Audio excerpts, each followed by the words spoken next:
Hi there, I'm Julia Snedkova, and I'm about to go live on the Online Prosperity Show, where we'll be talking about my career trajectory moving from journalist to the corporate boardrooms and now being an executive career coach. So if you're looking how to change your career, you absolutely must watch this episode because I will be sharing all the success formulas for you to succeed already today.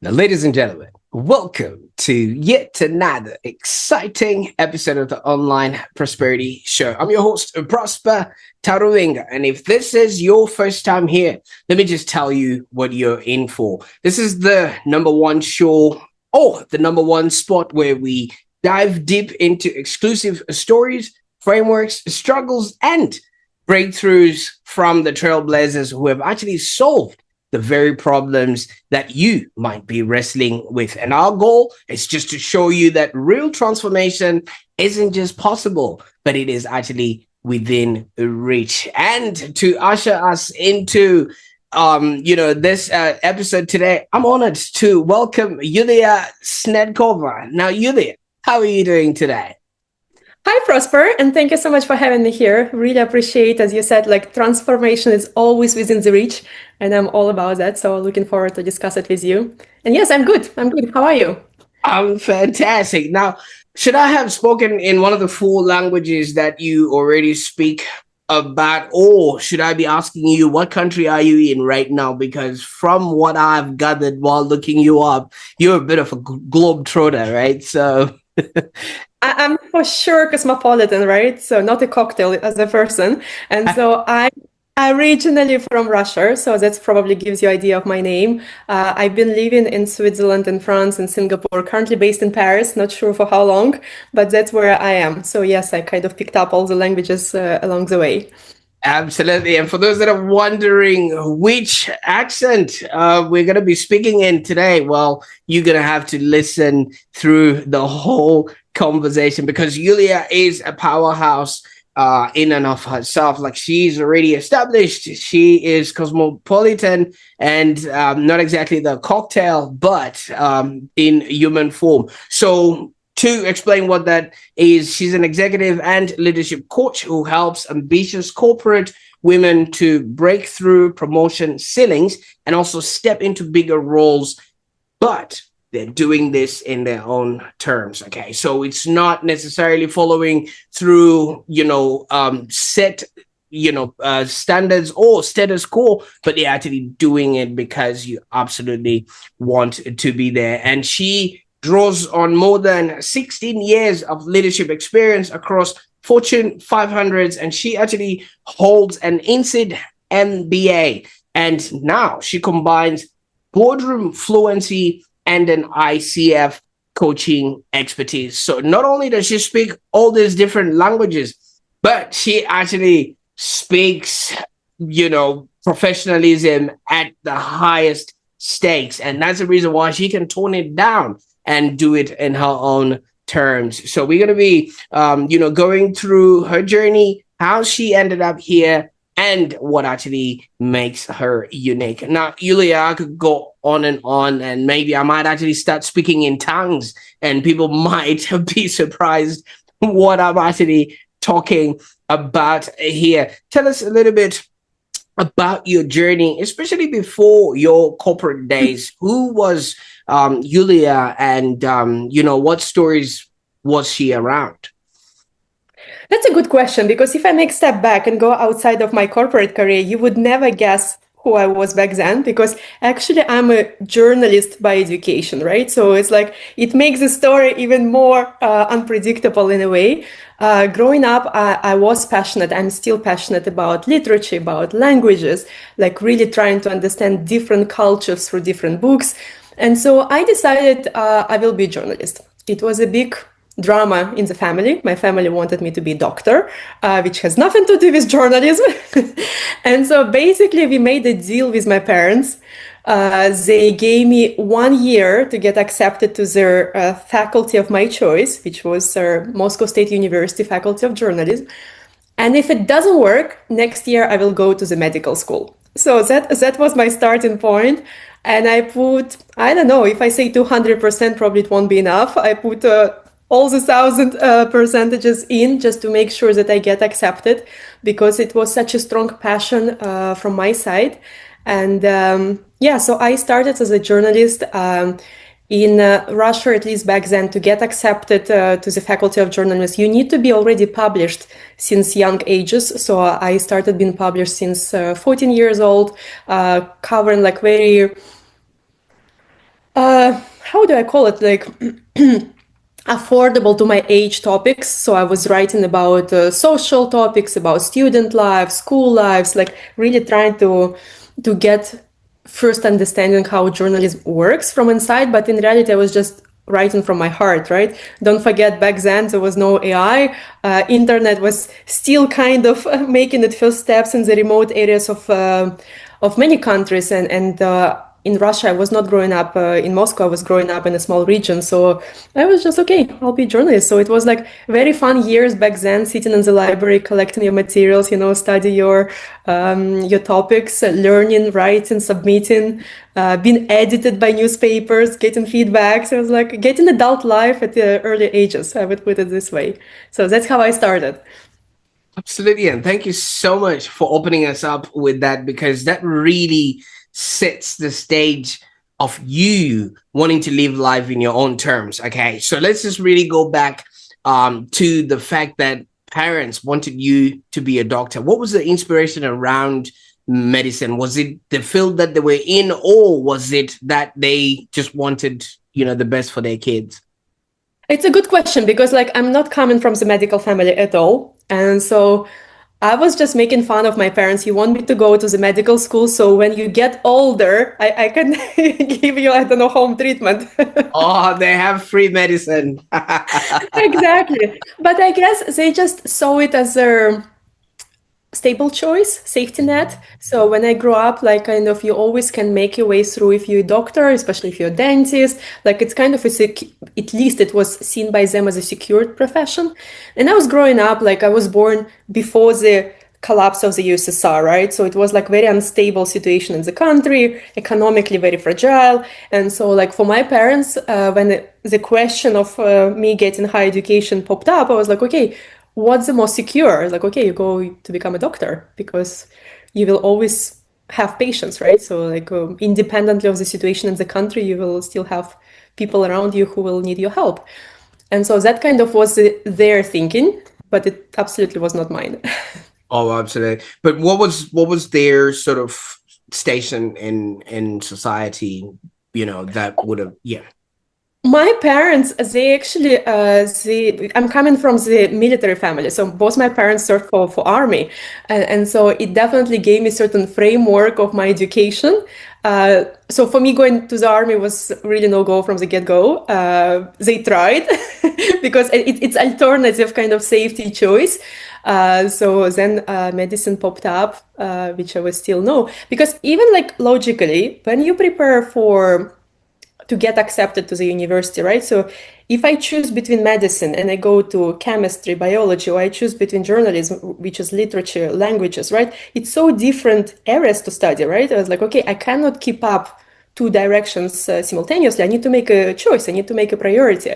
And so I was like, okay, I love you. I respect you. I know you want well for me, but I'm not passionate about chemistry. I respect the field, but it's not my field. I was saying to my parents, like even during the studies, when they bring students to the first operations, when you need, I don't know, to see their first blood or whatever, I was like, I will be the first one on the floor. I will faint. It's absolutely not for me. And so like, okay, go try. If you get accepted, you won. If you won't get accepted, you go back. Absolutely. And I like that a great deal, because then, it really positions you as a person who could make decisions at an earlier age, and some parents would have actually won in this particular instance, but you didn't allow them to. Now, in your time, or were the kids always just going to follow what the parents said, and then that just became the story of their day? You're putting me in a very uncomfortable situation because I don't want to say I'm unique, right? So, but for me, back then, it didn't feel right. And I think I'm a very intuitive person. So I just try to feel what's right for myself. And Right. going to medical school was not right. Then my parents they accepted journalism. They're like, okay, so let's give it a go. But would you accept not to go to Moscow? Would you accept going to any other region to be closer to home?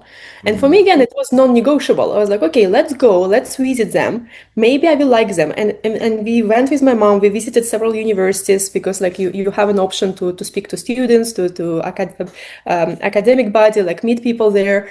And it didn't work for me. I was like, look, I want to go to journalism, and if I want to be part of this field, it must be the main university, the university that prepares the best journalists in the country. And so I cannot answer your question. I don't know how other parents would behave, but all my classmates from my school, uh, they would stay in the region, right? No one would go to capital. No one would move to Moscow as I aspired to do back then. Absolutely. Now, the reason why I'm asking this question is in some societies and in some cultures, parents really do have a long stay in the outcomes of what the kids then do. But then you went on and you took journalism, and you obviously would have excelled in it.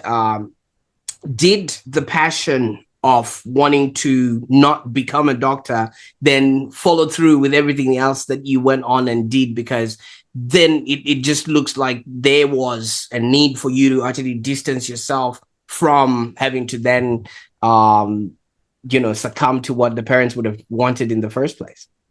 Look, it definitely fueled my actions, right? I cannot say anything here. And I really respect my parents for behaving that way, because they really wanted to leave the choice with me. Because quite often what happens, and as a coach, I still sometimes see it in developed adults, when adults turn back and say, if only my parents would allow me to do A or B, right? So my parents didn't want me from the beginning to have this room for potential blame or putting accountability on their shoulders, that okay, so because of you I went to the medical school.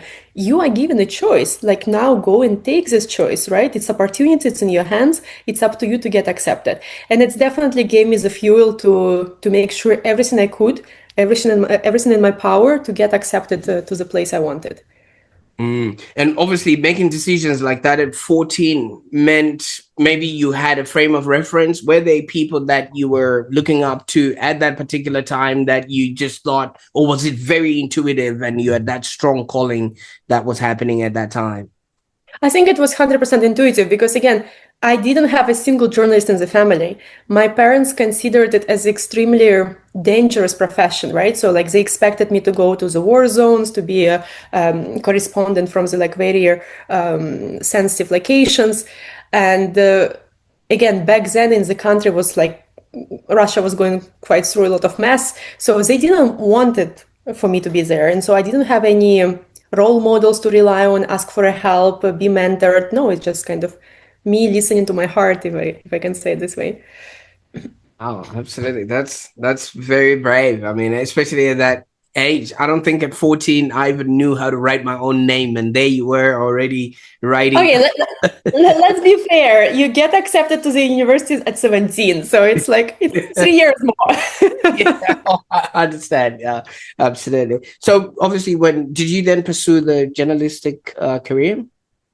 I've been working as a journalist, indeed. So, like, as their education lasts for 5 years, and every year you're expected to do a hands-on practice, right? You go to the newspaper of your choice or TV channel, and you work there. And one of the years, I think it was the third year of my education, I was working for the Ministry of Science, and their project that was assigned with is to launch a scientific magazine to the market, like literally from the beginning, right? So you have an idea or at least their people in ministry, they had an idea. So now go launch it. Like choose a name, choose a distribution flow, choose a pricing, set up your editorial board, who will be a journalist, how often you will be produced, who is printing you, right? So all those steps are in my hands. And I really love the process. So you see, I didn't write at this stage. I was not a writing journalist, but I was still kind of in the publishing environment, in the media environment. And I really love this aspect of bringing something to the market and making sure it succeeds business-wise, right? And so I was like, okay, what is this? Like, what type of profession is that? And I was Googling or using whatever was, no, Yahoo, what was the search engine back then. I was searching, I was like, what's the name of this profession? And it turned out to be a brand management. Like you have a brand or you want to launch a brand and then you manage it, right? So like, okay, so what's my positioning? What's my competitive advantage? What's my pricing? How people will know about me? How much people will pay? And I loved it so much. So after this summer practice experience I had with the Ministry of Science, I was like, okay, so I really want to dedicate myself to something which will be in the brand management field. So I still worked for Ministry of Science until the graduation. And then when I graduated, I was looking at the big corporates because, again, my second step of search was, okay, what is a company that originated the term of brand management? Because I wanted to go to the source, right? I didn't go to any company. I wanted to go to the ones that came up with the concept. And it turned out to be Procter & Gamble, American company. And I was like, okay, so probably that's the one. And so I studied the composition of Procter & Gamble. It was obviously L'Oreal, it was Unilever, it was Mars, all these like big companies we have in our daily life. And again, same as I've done with while choosing the faculty where I would like to go, I went to interviews and I tested corporate culture. It didn't click with me. And I was like, okay, then the choice is clear. I go to P&G and I started there. That's how the shift from journalism to corporate happened. Because in a way, while being a journalist, I had my hands on branding and how it's managed, and I really loved it. Like, okay, I'll give it a go, but I still love writing. So I'm not betraying journalism. I love writing. I mean, I write on LinkedIn every day now. And I always say, like, when I grow up and when I will be like Winston Churchill sitting next to my fireplace, I will write. I will write again. Absolutely. There will be a lot of tales to come out of that. So you obviously now have, positioned yourself in these Fortune 500 sort of, roles and, just walk us through, because there was global teams involved and you continued, obviously structuring yourself so that you could climb the ladder. Yeah, I think, when you succeed, people say like you just been lucky. So I guess I've been lucky in a way because I started working in Russia, in Moscow. Moscow is a huge market. Russia is a huge market, right? Geographically and also business-wise, it has a significant contribution to the global P&L. So immediately, and plus the brands that I was responsible back then, it was already like, I think Russia was number 5 globally in terms of impact for the business. So it was immediately putting me in a very responsible situation. So like I was not managing a small market, invisible market, where if I do something wrong, no one will notice. I was on everyone's eyes, and I was very diligent in what I was doing. I was like, okay, I felt accountable. It's a big business. I'm responsible. I need to make sure it's growing. And so back then I was responsible for the brand. I don't know if you know it, the Duracell batteries, Batteries, yeah. Like Duracell little bunny running around. Yeah. So I was in charge of this, and we managed to grow market share like almost 50%. Like every second battery sold in the country was Duracell. And I was like, oh, okay, it's working. And so because the first assignment I was given worked relatively well, I started getting geographical expansion. So from Russia, they gave me Eastern Europe. From Eastern Europe, they offered me position in Switzerland. When I moved to Switzerland, it became Central, Eastern Europe, Middle East, and Africa. So it was like geographies were expanding only because I guess I enjoyed what I was doing and the results kind of were coming up together. Absolutely. And congratulations on that. Even I think all our Walkmans were being powered by Duracell batteries. So maybe you would have had something to do with that, Walkman, I even forgot about it. Yes.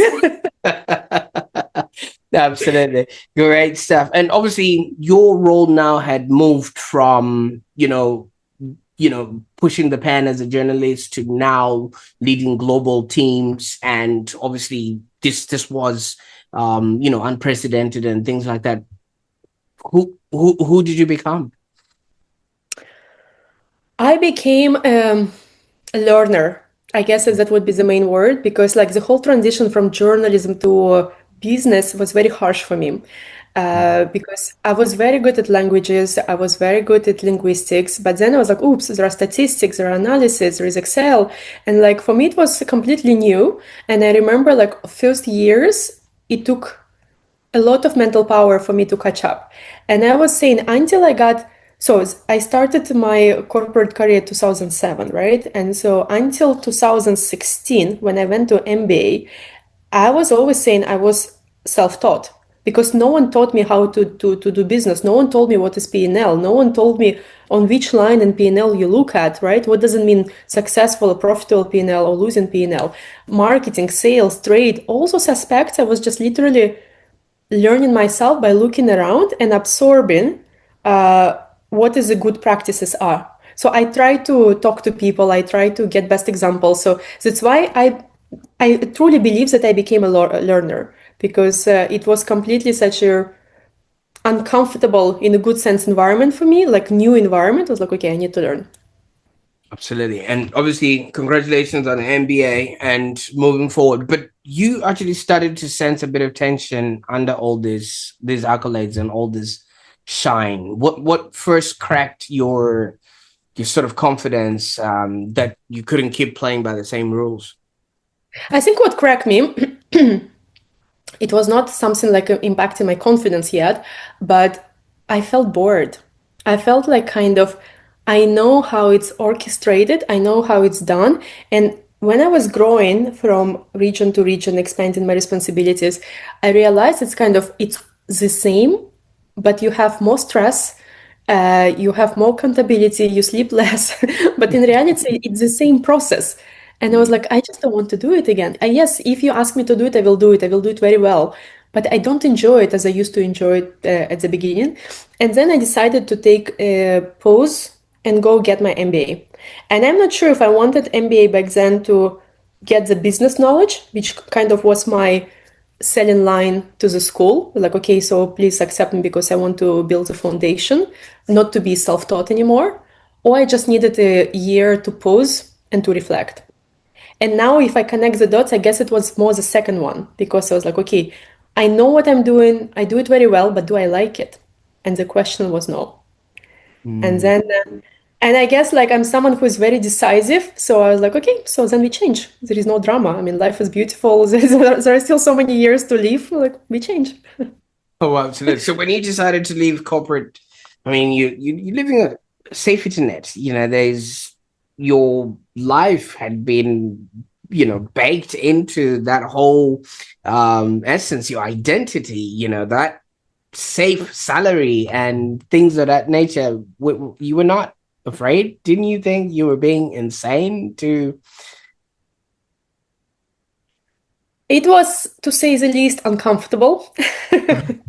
I don't like the word scary, right? I try not to use the word scary. It was surely uncomfortable. It was crazy for all people in my social circle. They considered me stupid. They consider it a mistake. You're really like on the good terms. You're growing fast. You're considered top talent in the company. It's just what are you doing, right? And I was like, yeah, like, but what is the trade-off? I'm not happy. And for me, happiness is it has such a big weight in my life. I was like, no, I'm not trading my happiness, my joy for money. You can always make money. And I sincerely believe in it. Like we live in the world that is very abundant. If you put your mind straight to your goal and you put your head down and you will work on it, you'll get it. Yes, it might take time for sure, but you will get it. And I was like, for me to not to make this decision out of fear, I will regret a lot. And so probably one of my values and one of my principles, never ever take decisions out of fear. Like never. And then I thought, okay, what drives me? What drives this discomfort? Yes, it was fear. I was like, okay, then we need to do it. If it's a fear, then of course we need to do it. Absolutely. Feel the fear but do it anyway, you know. But what was the reaction? I mean, obviously parents had always wanted you to be a doctor, and there you are now throwing away the very thing that was going to create safety for yourself. My dad still doesn't get it. Not like he doesn't get my choice, but he doesn't understand what coaching is. So for him, it's like, okay, so you've been somewhere where it paid well. You've been like on a good, you had a good title. Because again, so we are speaking about generation for him, for whom it's like, okay, title matters, salary matters. The rest I don't understand.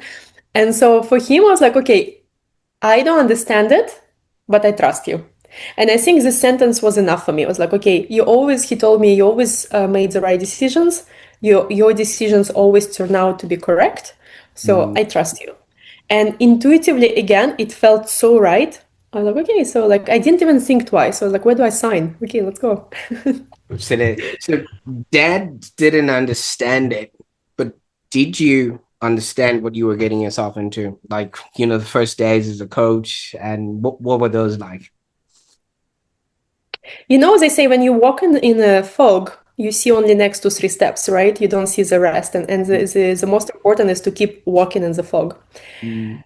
So what I got myself into, I was like, okay, I want to be a coach, but I don't want to be one of those like many coaches we see today everywhere who don't have any credentials, who just call themselves coaches, etc. So I wanted to get education. And so for me, immediately after corporate, like next month, I went into the coaching school, and I went like to the one where education was the most foundational, right? So I really wanted to do it properly, and it was 9 months education. So it's like almost a year. So straight from the corporate, I was like, okay, this year I spent to get my knowledge in place. And then I need to get certified because I wanted to be certified by International Coaching Federation. I want to work under their credentials and not to be self-claimed coach because like I think the pity of the profession today, it's really diluted by people who claim themselves coaches. And I just wanted to do it right. I wanted to do it right for myself, for my clients, because my intention is really generate value, to really generate transformation for my clients. And I've been always honest to myself, and I want to be honest for my clients. So in a way, I didn't have place for fear because my brain was occupied with getting new knowledge. And the moment you put yourself out of your comfort zone, there is so much new information happening, so brain has no time or space to to even get scared. I was like, okay, let's learn. Absolutely. And you know, the interesting thing about all of that is you're absolutely right. These days, if somebody goes to a very high energy conference on the weekend and then they walk on top of some coals and then, you know, they come back and they already say, yeah, let's go, let's be amongst it. And you're like, that was only a weekend, mate. You know, you didn't. All right. But today you're now helping meet to senior level women to break, you know, that promotion ceiling. First of all, can you maybe explain to us why that is something that you want to focus on? Look, I guess my logic is very simple. I'm trying to help myself 5 years ago Right. because I'm looking backwards and I try to see, okay, where I struggled, where I had some bottlenecks, what worked, what could have been smoother.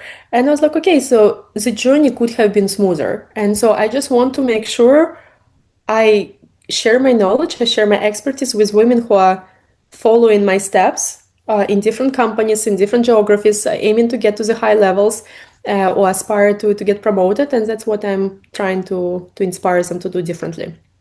And I guess my second data point, when I took my last corporate assignment, I took a rather big team. And I remember when I was signing the job offer, everyone from the recruiter to general manager told me, you are getting a bad team.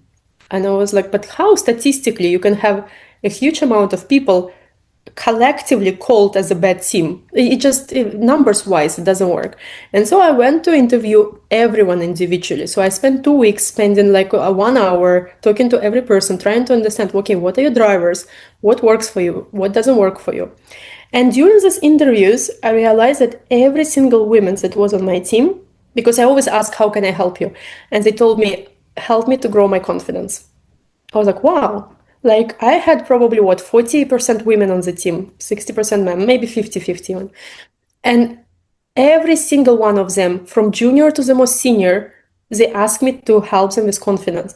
Confidence to speak publicly, confidence to speak in English, confidence to speak up to higher management, confidence to, I don't know, something else. But it was always coming down to confidence. Like, we have an issue. And that's kind of pushed me to, not pushed me, push me is a forceful word, inspired me to think about local kind of small size development modules for my team, which I then started expanding to different countries because it worked and there was a need. And I was like, but I really enjoy it. I really enjoy helping people and then see this transformation in them because I could observe the growth, right? Since the moment I joined till the moment I left. And I'm still in touch with majority of them. I could see this transformation. And this transformation was really inspiring for me personally. I was like, okay, it means there is something I can give them and what I can give is helpful and it's working. And that was enough for me to keep going.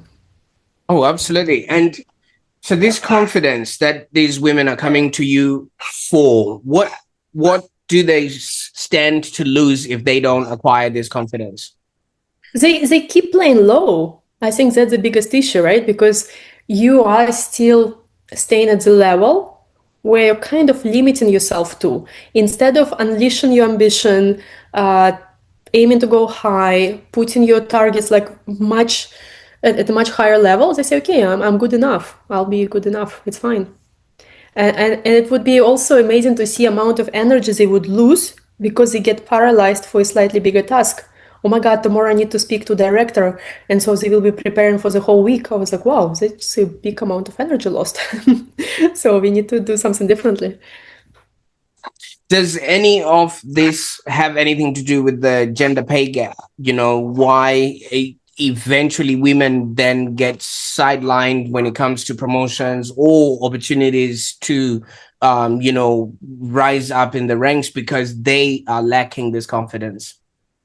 Yeah, for sure. Like, because you're lacking confidence, you surely don't ask for merit increase, extra bonus, right salary when you negotiate, etc. Right? But I don't think because of the low salary or gender gap pay, they have a low confidence. So low confidence is something like probably we inherited, or it's part of our biological scheme, right? Structure. We just need to learn a way to live with this and succeed despite it, right? But it does create some legs in the system if you don't speak up for yourself, if you don't set up your boundaries, if you don't raise your voice or hand. Of course, in a cumulative manner, it has a negative impact on your career. So if somebody's watching this right now, Julia, and they're probably feeling overlooked or stuck and they just don't quite know what it is that they can do, first of all, where can they go on the internet to find the work that you're doing? And maybe is there one or two things that you can suggest that they immediately do in order for them to elevate their own confidence? First of all, I would welcome everyone to join my LinkedIn account. So it's Julia Snedkova. It's as the name of the, as you see on your screens. I publish helpful nuggets of how to succeed in your career daily. I also have newsletters. So my intention is really to get out there as much information as possible. And I do get lots of thank you messages afterwards because I'm taking my own examples. I'm taking examples from my clients in a very confidential way, but I show, okay, what are the bottlenecks today in the corporate environment in 2025? And we're trying to decode it, right? And to your question, what one action anyone can do today? And again, I focus on women, but it could be applicable for men and women, right? So it's very universal. Be proactive. Don't sit and wait because there is a difference between earning power and positioning yourself for power. Because when you earn power, you just put your head down, you work, and you expect that one day the right promotion, assignment, I don't know, salary increase will come. When you position yourself for power, you treat it as a strategy. You try to be more thoughtful. How you build networks, which projects you choose to work on, what is the power grid, who makes decision. You really become much more thoughtful how the results will come instead of sitting and waiting when someone do it for you. Be proactive. take your destiny, corporate destiny, career destiny in your hands and just go to support it, go to make it happen. Oh, absolutely. And I'll definitely make sure that the links to the LinkedIn are in the show notes below. But you've mentioned, the year 2025. What has sort of shifted in corporate culture? Is it technology or is it people's mindsets? What makes this the time to actually start looking at the solutions you're offering? Look, there are two things. First of all, arrival of AI, and I really don't want people to ignore it because it's a big, massive tsunami that is coming. It's already hitting many industries. It's already hitting many roles. And so I really want people to be more thoughtful about it and dedicate time to educate themselves about AI, because the stats today are the following: that already today, and it's a report from McKinsey for the last year, that men from 18 to 24% are more likely to get promoted at every stage of their career than women. So you already have from the get-go at every promotional level, you have a gap of 24% between probability of promotion between men and women. And then if you follow the logic, men are also much more keen to adopt technologies. So they're keen to spend time to learn AI, they're keen to showcase their knowledge at work. And so companies are much more open to people who have skills in AI. So men position themselves a priori in a more favorable position only because they like it, only because they enjoy it, right? So it comes from curiosity. That's why I'm saying to women, like, bring back this curiosity to learn something new, like discover something new, block your agenda, half an hour daily, learn new AI tool so it can work for you and not against you in the year to come. Because for me, the change will hit the market like drastically probably in the next 12 to 18 months. It will be massive. That's my feeling, because I guess many people just underestimate the impact AI is bringing to corporates. I can only imagine. And also there's the whole concept of working from home, and, remote jobs have now just been open left, right, and center. And maybe some people are afraid if they speak too much, somebody from, overseas can do it cheaper, better, faster. How do people get safe in that sort of environment as well? Oh, that's a good one. It was my second point, and thank you for reminding me of that, because it looks like, at least based on the discussions I have with my clients, that obviously situation changed significantly after COVID, right? People went to the remote working, majority of still stayed on the remote working, but to build career in the remote setup becomes a bit more complicated. It's a bit more complicated to build your visibility towards decision makers, right? Because you are literally on the screen, you don't have coffee chats anymore, you don't have this informal discussion, your action time only on camera. It's also more difficult to kind of grasp what is the politics, what this unofficial code of communication behind, to make sure you position yourself well. So yes, remote working came to stay. We need to be even more strategic how you position yourself as a promotion material, as a person who is to be considered as a ready to be promoted to take a much more senior role. And then I wouldn't, to your question, I wouldn't see remote working as a risk. I see it as opportunity, to be honest. If you play it well, if you position yourself well, there are so many options out there. It really created an opportunity that didn't exist in the past.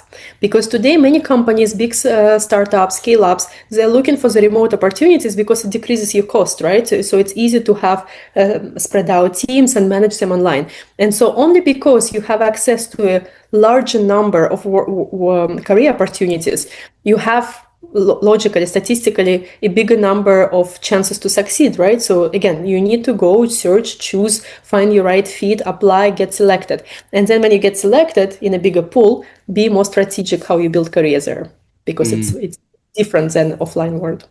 Absolutely. Now, Julia, you also said you are coaching the you of 5 years ago. And, if we maybe just take a cross section of what you were doing 5 years ago, you were, leading global teams, multinational sort of endeavors and things like that. That meant very different cultures, languages, and things of that sort of nature. Now, through your journey, while you're moving these countries and shifting roles and things like that, did you ever find that some countries maybe have it better than others or difficult than others, especially when it comes to the problem that you're solving there?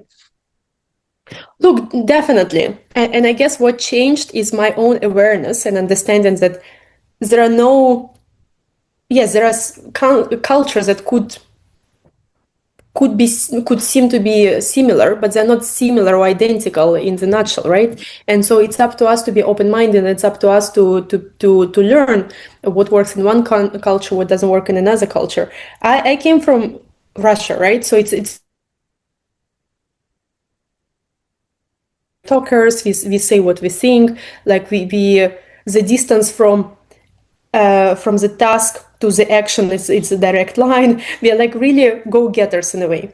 Then I moved to Switzerland, and it's a completely different cultural code. You really need to discuss, you need to explain, you need to make it softer. So it's done differently. It's still done, it's still delivered. You still get from point A to point B, but your trajectory is not the same. And so for me, I was like, okay, Switzerland difficult for me because it was the company where I worked with was very multicultural. So in a way, it was kind of still diverse environment. But then I came to France, and in France, it was monocultural environment. And so here I was like really surrounded to cultures that dominated me, and it didn't fit my old pattern of cultural behavior. I was like, okay, so definitely it's my job to change. It's my job to learn. It's my job to adapt. And it was like interesting experience because especially even though I lived only in 5 countries, I managed many countries.